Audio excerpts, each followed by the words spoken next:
जय हरी सर्वांना. काही अर्ध्या हळकुंडाने पिवळ्या झालेल्या व्यक्तीचा हा टोमणा आहे बरं का. लक्षात ठेवा की रामाचा जन्म त्रेतायुगात झाला आणि आता कलियुग चालू आहे. ह्या कलियुगामध्ये रामनवमी कशासाठी साजरी करतात?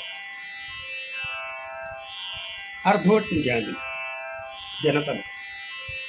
बरंच काही आणखीनही तिने बोलून गेला, न सांगण्यासारखं, यूट्यूबवर न बोलण्यासारखं बरंच काही बोलून गेला. परंतु या वृत्तीची लोक आहेत ह्या वृत्तीची लोक बरं का रामनवमी का साजरी करतो,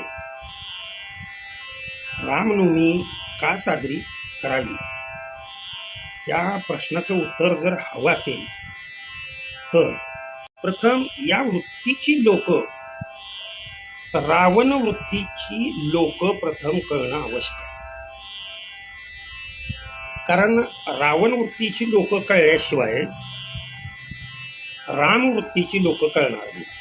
ध्यानात आलं का? आणखीन पुढे जाऊन जर बोलायचं म्हटलं तर मम्माजी भट कळल्याशिवाय जगद्गुरु तुकोबाराय कळणार नाही. प्रथम मम्माजी भट कळला पाहिजे. लक्षात आलं का? त्याला अगदी योग्य परिणाम मी त्यावेळेलाही उत्तर दिलं. आणि असं जर मत कुणाचं असेल संप्रदायाबद्दल, प्रभू रामचंद्राबद्दल, की त्रेतायुगात जन्म झाला त्यांचा आणि आता रामनवमी करून वेगवेगळे उत्सव करून बरं का लाखो रुपये खर्च करण्यामध्ये काय अर्थ आहे का? असं बऱ्याच जणांचं जयंती केली जाते.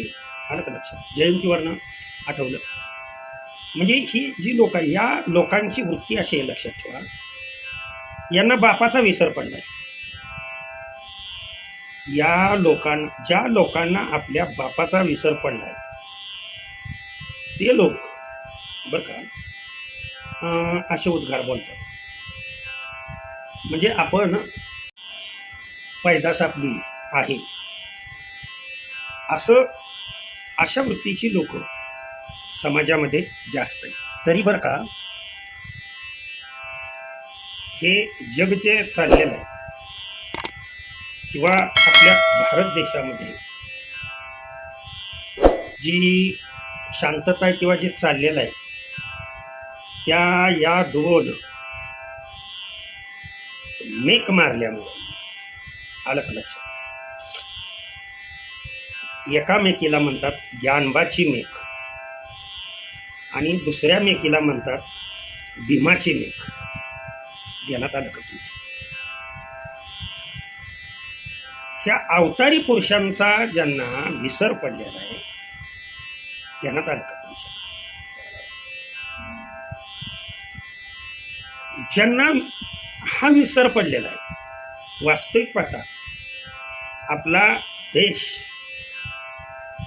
भारत देश म्हणजे महान अवतारी पुरुष अनेक प्रत्येक समाजामध्ये जन्माला आले. पण परमार्थातली मेक ज्ञानोबानी मारून ठेवली बरं का. लक्षात ठेवा. आणि जीवन कसं जगावं, बंधनाची मेक महामानव आदरणीय डॉक्टर बाबासाहेब आंबेडकर यांनी मारून ठेवल्यामुळं, लक्षात ठेवा, हा आपला भारत देश व्यवस्थितरित्या आहे. अवतारांचा देश आहे. सध्या देशाचा अवतार काय झाला आहे हे पाहू नका. परंतु कुणीही काहीही केलं तर हा अवतारांचा, महापुरुषांच्या अवतारांचा देश असल्यामुळं देशाचा अवतार व्यवस्थितच राहणार हे स्पष्ट मत आहे. आणि तो देशाचा अवतार त्याला सांगितलं बरं का. तुझ्यासारख्या मूर्ख व्यक्ती, रावण वृत्तीच्या व्यक्ती समसमानता देव न मानणाऱ्या अवतारी पुरुषांना न मानणाऱ्या वृत्तींच्या व्यक्तीचा विचार बदलण्यासाठी बरं का रामनवमी साजरी करायची, हनुमान जयंती साजरी करायची, डॉक्टर बाबासाहेब आंबेडकर जयंती साजरी करायची आणि ते चैतन्य भरून जातात. साजरं केल्यामुळं वर्षभरासाठी जे असे रावणी वृत्तीचे लोक आहेत देण्यात आलं. प्रभू रामचंद्रांचा रावण या व्यक्तीला विरोध नव्हता, रावणाच्या वृत्तीला विरोध होता. रावणाची शक्ती काय कमी होती का सांगा बरं? त्या रावणाच्या शक्तीमुळं तिचा वाईपट उपयोग केल्यामुळे कृती घडत होती. परंतु मनुष्याची जर वृत्ती बदलायची असेल तर त्याला एकमेव साधन आहे की भक्ती करणं. मग ती भक्ती संतांची असेल, अवतारी पुरुषांची असेल, माझ्या भीमाची असेल, महामानवाची असेल, यांची भक्ती करणं, यांच्यावर श्रद्धा ठेवणं, यांच्यावरती घालून दिलेले समानतेचा तू देव आहेस मी देव आहे, देवाने व्यवहार देवाशी देवासारखा करावा बरं का. आता त्याला मी तोंडावरही म्हणून दाखवलं बरं का, लक्षात ठेवा. लगा म्हणलं भावाचा ऊस तुटेपर्यंत गप बसलास, काय वृत्ती आहे म्हणलं तुझी, ट्रॅक्टरमध्ये भरेपर्यंत गप बसलास, तुला फोन केला तर मोबाईलची हॅलो टून तुझ्या वाजते, काय जी प्रार्थना म्हटली जाते काय मानसाने मानसाशी मानसासम वागणे, आणि ही प्रार्थना लहान मुलांकडून घेतलेली. तुझ्या हॅलो टूनला आहे हलकटा म्हटलं, किती वृत्ती वाईट आहे तुझी. आणि भावाचा ट्रॅक्टर निघाला की माझ्या रानातून न्यायचा नाही म्हणून आडवा पडतोस, इतका मूर्ख माणूस. ही तुझी वृत्ती, ही वृत्ती काय नुसतं ऐकून या कानाने ऐकून या कानाने न सोडता, लक्षात आलं तुमच्या, ते कृतीत उतरल्याशिवाय वृत्ती ही परिवर्तित होत नाही. आणि या कृतीचं चांगल्या वृत्तीत रूपांतर होण्यासाठी एकमेव साधन आहे ते म्हणजे भक्ती. आणि ती भक्ती करण्यासाठी सर्वांनी एकत्रित येण्यासाठी समानतेचं महत्त्व कळण्यासाठी हे उत्सव, जयंती, रामनवमी आलं का लक्षात, ह्याच्यासाठी साजरी केली जाते. तर ह्याच्यावर भरपूर चिंतन करता येईल बरं का. परंतु अगदी मी ही कालच घडलेली घटना आहे मागच्या 2-3 दिवसामध्ये, आणि ही सत्य परिस्थिती आहे. लक्षात आलं, आपण आपल्या भावाशी जर व्यवस्थित वागत नसेल,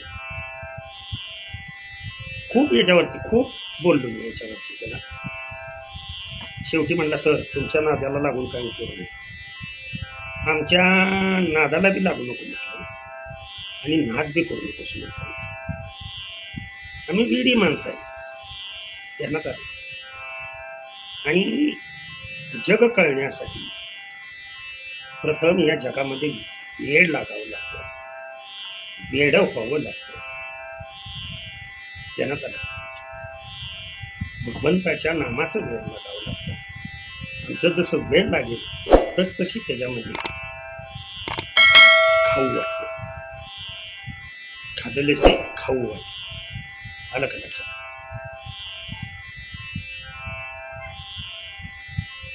थोडक्यात जगद्गुरु तुकोबारायांची प्रमाणं देऊनही ह्याच्यावरती भरपूर बोलता येईल, असंच बोलीन एखाद्या दिवशी रामनवमीच्या अगोदर की काय प्रभू राम काय होते, काय यांच्याबद्दल भरपूर काही बोलता येतं. प्रत्येकाला जिथल्या तिथे उत्तर देता येतं, मग तो कितीही पंडित असो. फक्त मला एवढंच सांगायचं की तुम्ही असं मनात आणू नये. जन्म तेव्हा झाला, परंतु लक्षात आलं का तुमच्या ते जगतामध्ये आपल्या आचरणाने आणखीन जिवंत आहे. कारण त्यांच्यासारखा पुत्र नाही, त्यांच्यासारखा भाऊ नाही, देण्यात आलं त्यांच्यासारखा पिता नाही. हे तुम्ही आता कायदा आणला हो, हम दो हमारे दो. परंतु हा कायदा त्रेतायुगापासून आहे बरं का. ते कायदा न पाळणारे ते राहिले नाही, ज्यांनी कायदा पाळला ते राहिले. कितीतरी हजार वर्ष त्यांनी राज्य केलं, तर अपत्य दोनच, हम दो हमारे दो, लव कुश. हा हे आचरण प्रत्येकाच्या जीवनामध्ये उतरावं म्हणून रामनवमी साजरी करायची. भरपूर बोलण्यासारखं आहे, पुढच्या भागामध्ये आवर्जून बोलू. रामकृष्ण हरी, विठ्ठल केशव.